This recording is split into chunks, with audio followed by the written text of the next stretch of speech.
weekdays.com. All right. Welcome into Off the Radar here on Sikkim 365 Radio. Taking a look at this scattering of stories here, and we'll get into a couple of college basketball contracts to start things off here. Tennessee announcing today that they have rewarded men's basketball coach Rick Barnes after getting a SEC tournament championship. He's getting a contract extension. Danny White, athletic director, announcing the deal today. No financial terms were disclosed, but Barnes was extended through 26-27, the 26-27 season. So Rick Barnes, now 67 years old. He's seventh nationally in active head coaching victories, 754. He's gotten 150 of those at Tennessee. So Rick Barnes inked for a few more years. And meanwhile, Creighton signing men's basketball coach Greg McDermott to a multi-year contract. They got to the second round of the NCAA tournament. Their AD, Marcus Blossom, announced that deal as well today.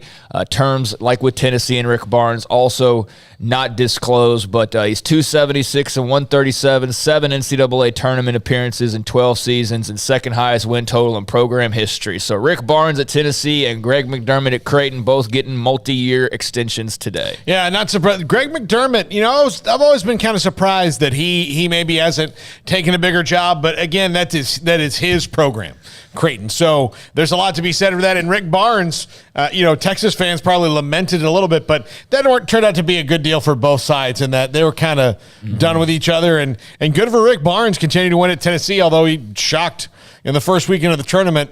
You roll in, your fans think you should have maybe been a 1 seed. That means you should probably win 2 games and get to the next weekend. McDermott overcame that one faux pas when he mentioned Plantation, remember?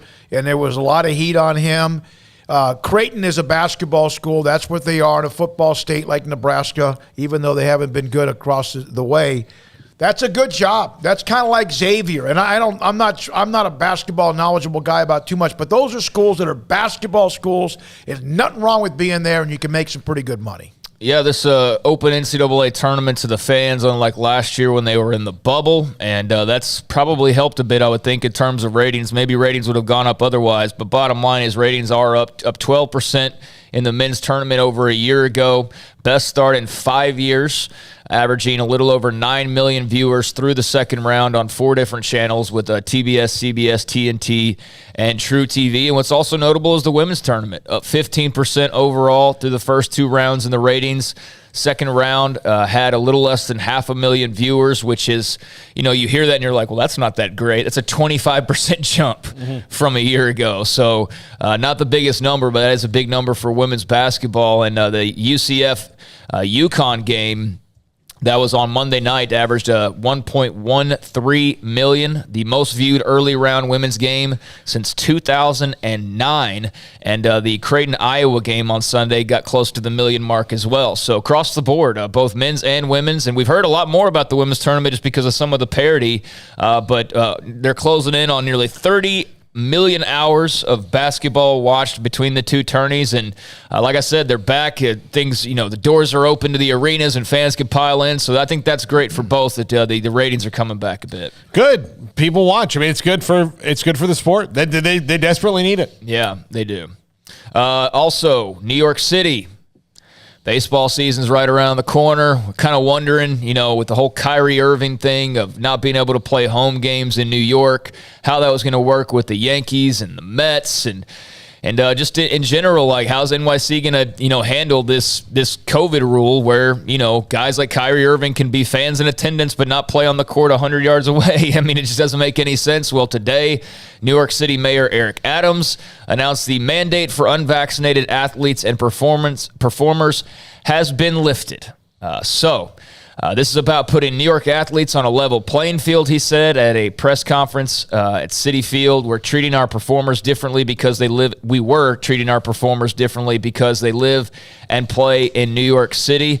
So now that means unvaccinated players can play in home games in New York, and that means Kyrie Irving, unvaccinated, and says he's not getting it no matter what. He can now play in theory. He should be pissed. Yeah, he should be absolutely pissed. It took the start of the Yankees season to make them change their mind. Not how we think of COVID, not what the science says. None of that it was the Yankees and Mets, and Kyrie should be pissed. Yeah, he should be. And look, Kyrie Irving is different. He's a different cat. We all know that about Kyrie Irving. But if Kyrie Irving can look at the Orlando Magic coming into that arena and have unvaccinated players play, then the rule makes no sense. So either everybody's unvaccinated players don't play or no one's. Yeah, I mean, that's I how know. the rule would have to make sense. But I here's agree. the interesting thing. Based on what I read, I mean, this is applying to athletes And performers. and so performers. So, Yeah. Broadway actors, I guess. But outside of that, still in place. Yeah. So,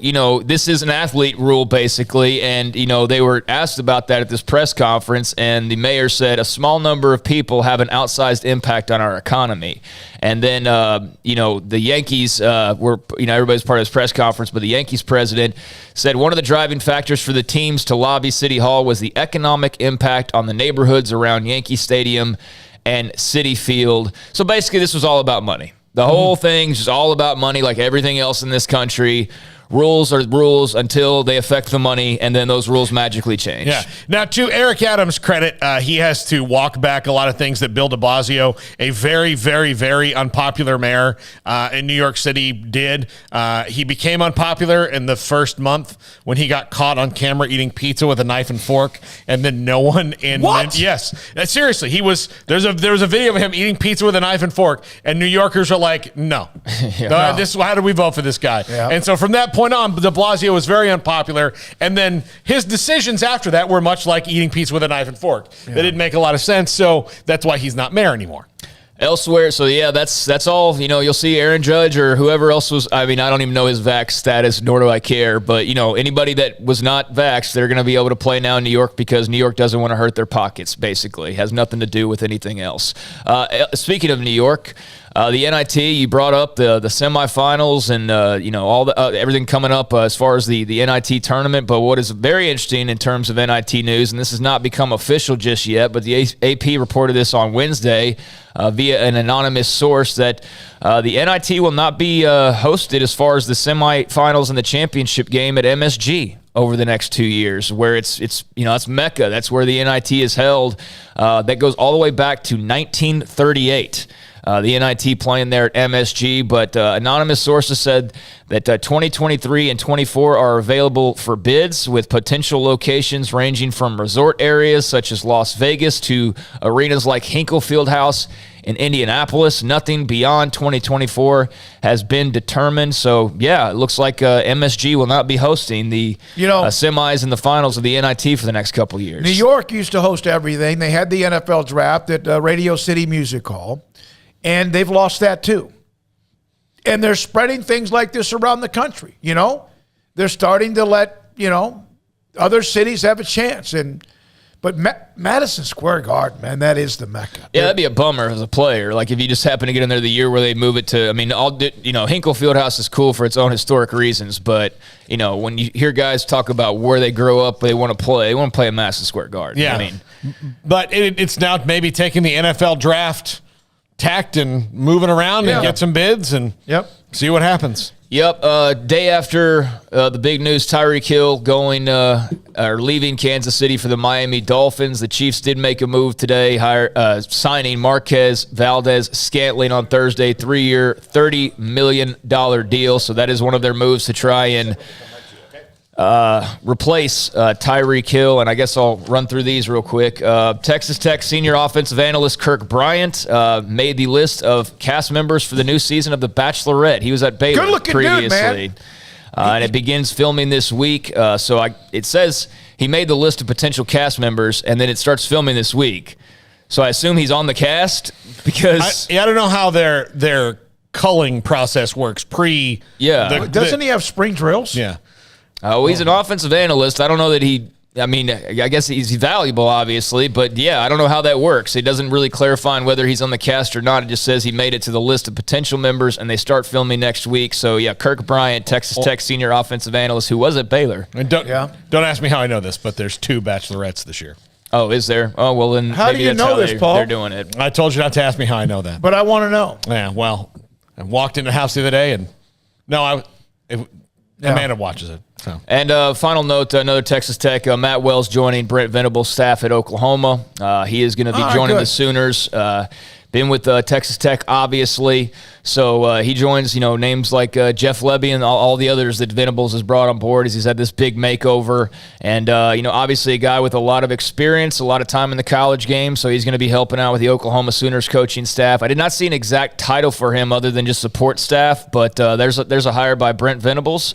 And we'll see how that goes for Matt Wells. But good to see him land on his feet, and there's a few things off the radar. Thank you, Craig. The analyst job has allowed coaches who have been fired in football to have an opportunity to work and get themselves, still get paid by the program that owes them money, and yet still continue to work.